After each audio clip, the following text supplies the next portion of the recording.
Hey, my name is Shannon and I'm a New Zealander, and this is one of my favourite things that I've done in New Zealand, which is the Dunstan Trail. It's a 42-kilometre track which you can cycle or walk. We use these e-bikes which we rented from New Zealand Bike Trails, and I highly recommend.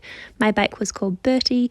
I was a little bit nervous because I'm not usually a cyclist and I don't do any trail riding. However, I didn't need to worry as the track gave you a chance to warm up before you get to the real tricky parts.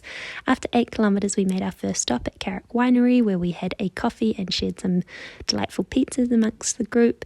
Then the trail changed from dirt to gravel, and we had a couple of kilometres to get used to this before we reached more difficult parts of the track, such as these clip-ons. You'll see there that I took the corner too quickly and nearly fell off. These clip-ons are insane. They literally take you around the sides of a cliff. As you can see, this is a view from the boat which we took on our way back, but you can just see how magnificent this engineering is, and I'm not by any means an engineer. The trail cost approximately $7 million to build, which was funded by the New Zealand government. This is the highest peak of the trail. There's 2 peaks within the trail. This is the first one, which you have to do a bunch of switchbacks to get up to, which is a bit challenging, but if you've got the e-bikes then you have the additional power, which definitely makes it a lot easier. And for the rest of the track you're riding along the Clutha River, which is absolutely beautiful. It was the middle of winter when we rode, so 0 degrees, but if you are riding in summer, I would definitely bring your togs.